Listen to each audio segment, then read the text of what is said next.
അബിമേലെക്കും. Abraham അവിടെ നിന്ന് നെഗബ് പ്രദേശത്തേക്ക് തിരിച്ചു. കാദേശിനും ഷൂറിനും ഇടയ്ക്ക് അവൻ വാസമുറപ്പിച്ചു. അവൻ ഗരാറിൽ ഒരു പരദേശിയായി പാർത്തു. തൻ്റെ ഭാര്യ സാറായെക്കുറിച്ച് അവൾ എൻ്റെ സഹോദരിയാണെന്നത്രേ അവൻ പറഞ്ഞിരുന്നത്.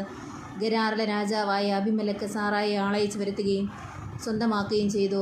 ദൈവം രാത്രി സ്വപ്നത്തിൽ പ്രത്യക്ഷപ്പെട്ട് അബിമേലെക്കിനോട് പറഞ്ഞു, നീ സ്വന്തമാക്കിയിരിക്കുന്ന സ്ത്രീ നിമിത്തം നീ ഇതാ പിണമായി തീരുവാൻ പോകുന്നു.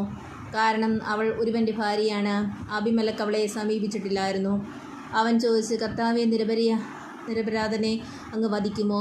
അവൾ എൻ്റെ സഹോദരിയാണെന്നവൻ തന്നെയല്ലേ എന്നോട് പറഞ്ഞത്? അവൻ എൻ്റെ സഹോദരനാണെന്ന് അവളും പറഞ്ഞു.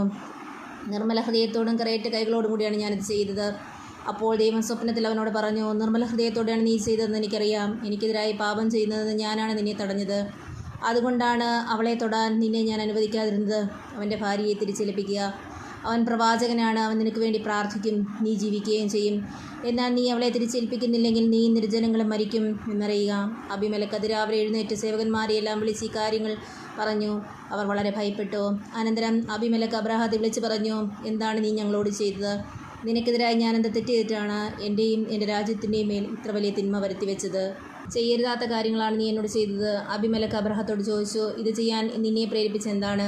അബ്രഹാം മറുപടി പറഞ്ഞു, ഇത് ദൈവഭയം തീരെയില്ലാത്ത നാടാണെന്നും എൻ്റെ ഭാര്യയെ പ്രതി അവർ എന്നെ കൊന്നുകളയുമെന്ന് ഞാൻ വിചാരിച്ചു. മാത്രമല്ല, വാസ്തവത്തിൽ അവൾ എൻ്റെ സഹോദരിയാണ്, എൻ്റെ പിതാവിൻ്റെ മകൾ. പക്ഷേ എൻ്റെ മാതാവിൻ്റെ മകളല്ല.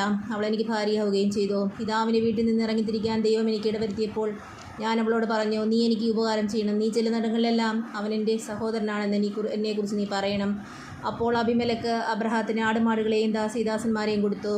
ഭാര്യ സാറായെ തിരിച്ചേൽപ്പിക്കുകയും ചെയ്തു. അവൻ പറഞ്ഞു, ഇതാ എൻ്റെ രാജ്യം, നിനക്ക് ഇഷ്ടമുള്ളിടത്ത് പാർക്കാം. സാറായോട് അവൻ പറഞ്ഞു, നിൻ്റെ സഹോദരന് ഞാനിത് 1000 വെള്ളി നാണയങ്ങൾ കൊടുക്കുന്നു. നിൻ്റെ കൂടെയുള്ളവരുടെ മുമ്പിൽ നിന്ന് നിൻ്റെ നിഷ്കളങ്കതയ്ക്ക് അത് തെളിവാകും. എല്ലാവരുടെയും മുൻപിൽ നീ നിർദോഷിയാണ്. അബ്രഹാം ദൈവത്തോട് പ്രാർത്ഥിച്ചു. ദൈവം അബിമേലെക്കിനെയും ഭാര്യയെയും വേലക്കാരികളെയും സുഖപ്പെടുത്തി. അവർക്കെല്ലാവർക്കും സന്താനങ്ങളും ജനിച്ചു. കാരണം അബ്രാഹത്തിൻ്റെ ഭാര്യ സാറായെ പ്രതി കർത്താവ് അബിമേലെക്കിൻ്റെ അന്തപുരത്തിലെ സ്ത്രീകളെല്ലാം ബന്ദികളാക്കിയിരുന്നു. ഇസഹാക്കിൻ്റെ ജനനം. കർത്താവ് വാഗ്ദാനമനുസരിച്ച് സാറായെ അനുഗ്രഹിച്ചു. വൃദ്ധനായ അബ്രാഹത്തിൽ നിന്ന് സാറാ ഗർഭം ധരിച്ച് ദൈവം പറഞ്ഞ സമയത്ത് തന്നെ പുത്രനെ പ്രസവിച്ചു. സാറായി ജനിച്ച മകൻ ഇസഹാക്ക് എന്നവൻ പേരിട്ടു. കുഞ്ഞ് പിറന്നിട്ട് 8-ാം ദിവസം ദൈവകൽപ്പന പ്രകാരം അബ്രാഹാം അവന് പരിശീലനം നടത്തി. അബ്രാഹത്തിന് 100 വയസ്സുള്ളപ്പോഴാണ് ഇസഹാക്ക് ജനിച്ചത്. സാറാ പറഞ്ഞു, എനിക്ക് സന്തോഷിക്കാൻ ദൈവം വക നൽകിയിരിക്കുന്നു. ഇത് കേൾക്കുന്നവരൊക്കെ എന്നെ ചൊല്ലി ചിരിക്കും. അവൾ തുടർന്നു, സാറാ മുലയൂട്ടുമെന്ന് ആരെങ്കിലും അബ്രാഹത്തോട് പറയുമായിരുന്നു. എന്നിട്ടും അദ്ദേഹത്തിൻ്റെ വയസ്സുകാലത്ത് ഞാൻ അദ്ദേഹത്തിനൊരു മകനെ നൽകിയിരിക്കുന്നു. കുഞ്ഞ് വളർന്ന് മുലകുടി മാറി. അന്ന് അബ്രാഹാം വലിയൊരു വിരുന്ന് നടത്തി. ഇസ്മായിൽ പുറന്തള്ളപ്പെടുന്നു.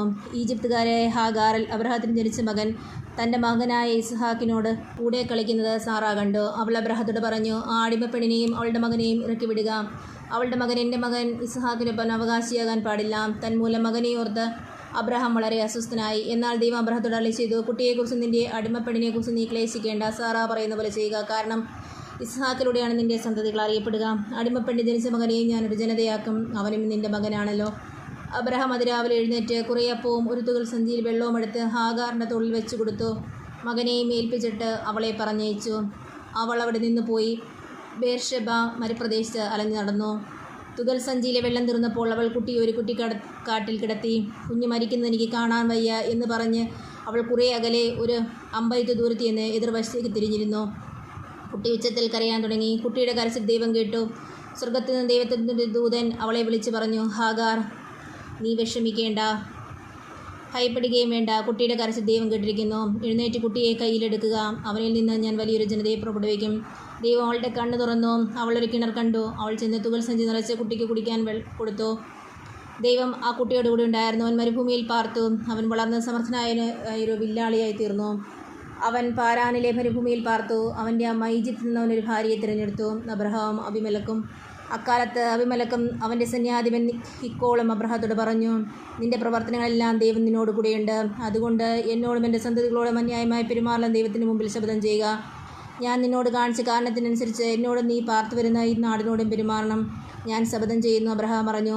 അബിമേലെക്കിൻ്റെ ദാസന്മാർ തൻ്റെ കൈവശത്തിൽ നിന്ന് പിടിച്ചെടുത്ത കിണറിനെക്കുറിച്ച് അബ്രാഹാമിനോട് പരാതിപ്പെട്ടു. അബിമേലെക്ക് മറുപടി പറഞ്ഞു, ആരാണ് ഇതെന്ന് എനിക്കറിഞ്ഞുകൂടാ. നീ ഇക്കാര്യം എന്നോട് പറഞ്ഞിട്ടില്ല. ഇന്ന് വരെ ഞാൻ ഇതേക്കുറിച്ച് കേട്ടിട്ടുമില്ല. അബ്രാഹാം അബിമേലെക്കിന് ആടുമാടുകളെ കൊടുത്തു. അവർ ഇരുവരും തമ്മിൽ ഒരു ഉടമ്പടി ഉണ്ടാക്കി.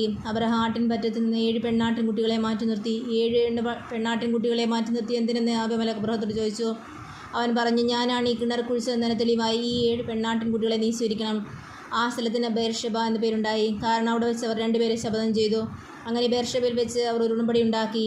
അത് കഴിഞ്ഞ് അബീമേലെക്കും സേനാധിപതിയായ ഫിക്കോളും ഫിലിസ്ത്യരുടെ നാട്ടിലേക്ക് തിരിച്ചുപോയി.